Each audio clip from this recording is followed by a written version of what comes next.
Bonjour à tous et bienvenue pour ce deuxième numéro de T'as vu, réalisé par les étudiants en master journalisme de la Cato. Au sommaire, nous parlerons de l'encadrement des loyers à Lille, une touche sportive avec le rugby féminin, mais aussi une association roubaisienne qui apprend le français aux étrangers.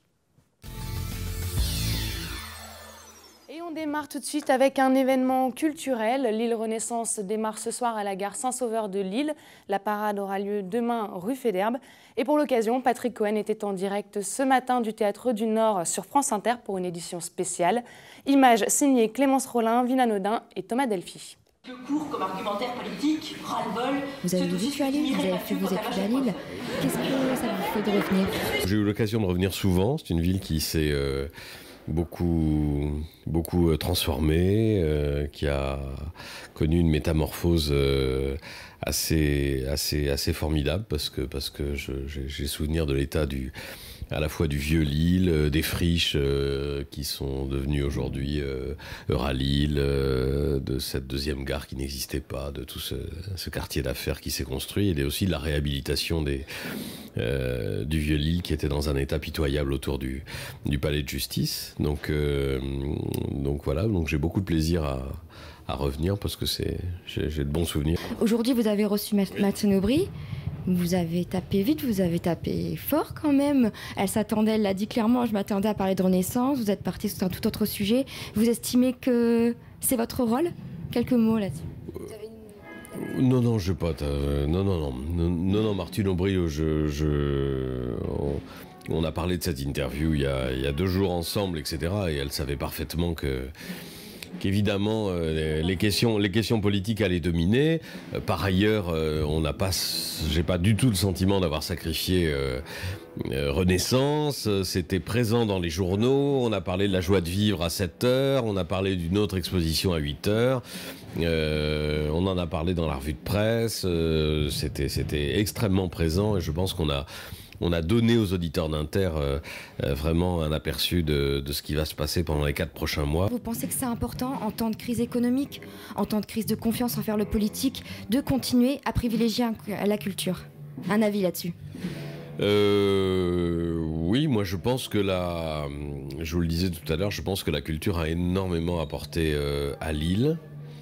Je pense que la culture peut apporter énormément à cette région. On l'a vu avec le Louvre-Lens, qui est une initiative formidable, dont les retombées à la fois culturelles et politiques ne se sont pas encore fait sentir autour de cette implantation. Mais oui, bien sûr, je souscris tout à fait à ce qu'a dit Martine Aubry, qu'auraient pu dire d'autres politiques aussi. C'est le contraire du repli sur soi et de la fermeture. C'est vraiment l'ouverture aux autres, c'est quelque chose de tout à fait essentiel. Oui. L'encadrement des loyers est appliqué à Paris depuis le 1er août dernier. La loi, elle, arrive à Lille. Thomas Delphi, Anastasia Laguera et Vina Nodin ont rencontré des professionnels de l'immobilier. Une nouvelle loi pour l'encadrement des loyers est en vigueur à Paris depuis le 1er août. Une mesure chargée de lutter contre la flambée des prix dans une ville où les loyers figurent parmi les plus chers d'Europe. Mais Paris n'est pas la seule ville à être concernée. Après elle, un dispositif similaire va être instauré dans d'autres communes, notamment à Lille, à partir de la fin du second semestre 2015. C'est ce qu'a annoncé l'Agence départementale pour l'information sur le logement du Nord, une mesure qui redonne le sourire aux locataires lillois. Je pense que c'est pas une mauvaise chose parce que bon, après ça, moi je n'habite pas non plus dans un quartier où les loyers sont trop élevés, mais après ça je sais que Lille c'est une des villes justement où les loyers sont énormément majorés. Après ça, est-ce que ça va fonctionner? Parce qu'après je suppose qu'il y a les propriétaires qui vont être un peu en désaccord justement avec cette mesure. Donc après ça, je pense que c'est une bonne chose. Je pense qu'il faut encadrer un peu les choses, même si c'est vrai, après le loyer dépend aussi de la chambre qui est louée ou de l'appartement. Donc après ça, à voir à l'avenir ce que ça peut donner. Ouais. L'encadrement des loyers lillois ne fait pas non plus que des heureux. Nous rappelons que cette loi met en place un plafond maximum qui empêche une trop haute montée des prix. Déjà soumis à des taxes, les bailleurs de la ville sont inquiets.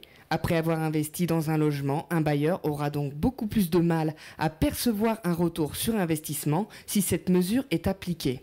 Forcément, c'est bien perçu par les locataires parce qu'il y aura forcément moins d'augmentation. Ils peuvent voir ça que comme un avantage.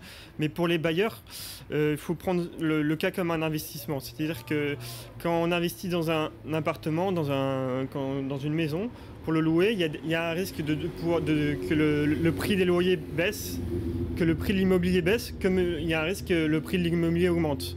Donc s'il y a un investissement et qu'il n'y a pas de retour sur investissement, qu'on nous empêche de percevoir les revenus de cet investissement, c'est tout simplement néfaste. Selon des professionnels de l'immobilier, la loi sur l'encadrement des loyers à Lille est également imprécise et parfois illisible. Cette mesure ne prend en compte que le seul critère de la surface et oublie les autres paramètres qui font la qualité d'un logement.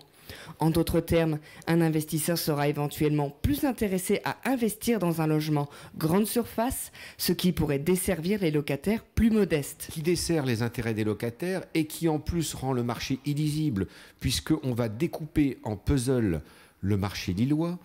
Je vais vous donner un exemple. Sur le marché, la Madeleine se situe entre Lille et Lille. Autrement dit, on va appliquer une mesure à Lille, 500 mètres plus loin, on ne va plus l'appliquer, et 500 mètres plus loin, on va à nouveau appliquer cette mesure. C'est une parfaite ineptie. Pour rappel, cette mesure devrait prendre effet en début de l'année 2016. Bonjour Anastasia. Bonjour Charlotte. Alors, dans ce reportage, donc, on en apprend pas mal. Où est-ce que se situe Lille, justement, au niveau des loyers sur la chaîne nationale ? Alors, cette mesure, en fait, elle concerne 28 villes qui sont considérées comme ayant les loyers les plus élevés de France. Et en fait, Lille est la 4e ville ayant un loyer élevé en France, très élevé en France. D'accord, vous savez les 3 premières villes avant ou... Non. Non, il doit y avoir Paris, je pense. Certainement. Dans le lot. Merci Anastasia. Cette semaine, donc, la CGT a organisé devant la préfecture de Lille une journée d'action contre la discrimination et également en faveur de nouveaux droits pour les salariés. Un prélude à la journée nationale de grève et de manifestation prévue le 8 octobre prochain. Images et propos recueillis par Thomas Delph, Livina Naudin et Anastasia Laguerra. La Fédération Léon Lagrange nous a cru pour la CFDT. Ils ont écrit à Philippe Martinez en disant c'est inadmissible ce que la CGT écrit. Comme si la Confédération allait mettre la fessée et qu'il y avait une hiérarchie, même s'il y en a qui essayent de faire, c'est pas encore acté, et que la Confédération allait me dire t'as pas le droit de t'exprimer comme ça contre ses dirigeants. Si nous on cède devant ces intimidations, donc je pense que vous aurez un mec du syndicat, voire de l'UL, des structures, on attend jeudi. Moi je réintègre la rentrée des classes, pour moi c'est le 1er octobre. Alors le 23, ça avait été décidé nationalement avec la Confédération. C'était la journée sur les libertés syndicales et dénoncer les discriminations et le harcèlement syndical qu'on nous fait. Et donc on avait décidé avec l'Union départementale interprofessionnelle, donc toutes les professions, de dédier la parole aux militants qui se sont fait discriminer, harceler ou placardisés, c'est-à-dire mis dans un placard, juste parce qu'ils militaient.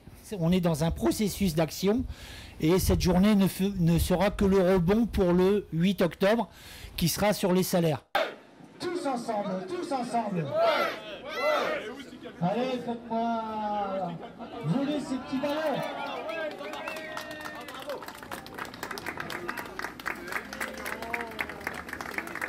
D'accord. Vous voyez, la symbolique a du bon. Place des libertés syndicales. Voilà, vous y êtes, c'est ici. Et on poursuit cette émission direction Roubaix. Nos journalistes Juliette Guinter et Camille Tombray sont allés à la rencontre de bénévoles apprenant à des étrangers le français. Du papier, quelques stylos, des livres, cela ressemble à une salle de classe. Pourtant, ici, les élèves ne sont pas comme les autres. Ils sont maliens, algériens, mongols et viennent lire, écrire, comprendre, apprendre finalement le français. Le lac à Roubaix aide depuis 30 ans les étrangers résidant en France en leur transmettant les rudiments de la langue de Molière. Marc Bétoir, bénévole, nous renseigne sur ce que propose l'association. Chacun essaye de répondre aux attentes de son élève en orientant le cours sur des éléments qui peuvent lui rendre plus service, comme par exemple le code de la route ou des règlements administratifs. Mais dans une langue, il n'y a pas de petit théâtre. Vous ne pouvez pas apprendre le vocabulaire scientifique ou économique ou juridique. Vous apprenez tout, vous n'apprenez rien. Un étranger qui arrive dans un pays et qui ne possède pas bien la langue est en permanence confronté à des réglementations, à des formulaires administratifs, à des demandes auxquelles il ne peut pas répondre. Le LEC a donc pour élèves des personnes de tout horizon. Comme nous l'expliquait Marc, quand on arrive en France, les démarches administratives peuvent être un véritable enfer. Ce fut le cas pour Mohamed. Des déboires aux douanes en rentrant d'Algérie l'ont motivé à retourner sur les bancs de l'école. Un jour, je me présente devant les douanes, j'arrive pas à remplir mon fiche de contrôle. Et je l'ai rempli, mais il est mal fait. Je l'ai fait, je l'ai rempli, il y avait mon nom, il y avait tout. Et il me dit, c'est pas le faux, vous savez pas lire le français, vous savez pas écrire. Il me l'a dit comme ça le mot. Des cours qui se révèlent alors utiles pour les petits tracas du quotidien. Je vais remplir un chéquier, je vais lire un journal, et je vais compter, et je vais parler comme il faut le français. Comme ça, les gens ils vont pas me regarder à l'envers. Et comme je vis dans la société française, je vis en France, ça me plaît d'apprendre. Je voulais apprendre des choses pour moi. Tout ce que vous avez dans la main, il va vous servir un jour dans votre vie. L'association Lire, Écrire, Comprendre compte une trentaine de bénévoles pour 250 élèves et les demandes ne font qu'augmenter.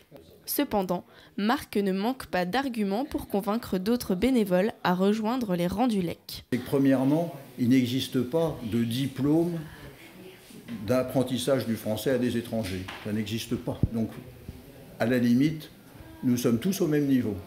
Et puis deuxièmement, en mettant même, ce qui est fort possible, que j'enseigne assez mal le français et de façon tout à fait médiocre, c'est déjà mieux que rien. Bonjour Juliette. Bonjour Charlotte. Alors j'ai une question par rapport au contexte actuel. Quelle est la position de l'association sur l'accueil des migrants ? Alors l'association est très claire, donc elle est totalement apolitique, elle rejoint aucune communauté religieuse, donc elle est neutre. Donc dans le cadre même de l'association en elle-même n'est pas engagée pour l'accueil des migrants. Cependant, Marc Bétoir, qu'on a pu voir dans le reportage, a été très clair. D'un point de vue personnel, les bénévoles s'engagent fortement dans l'accueil des migrants et dans leur apprentissage du français. Il est même arrivé que certains membres de l'association accueillent chez eux des migrants qui étaient en difficulté. Donc ils en ont déjà accueilli Oui, c'est déjà arrivé en fait que certains membres de l'association accueillent pour une durée limitée des migrants chez eux. D'accord. Merci beaucoup Juliette. C'est l'actualité sportive du moment, la Coupe du Monde de rugby, coupe masculine, mais on n'oublie pas pour autant nos rugby women. À Villeneuve d'Ascq, Mathilde Guillon et Clémence Rollin ont rencontré nos joueuses féminines.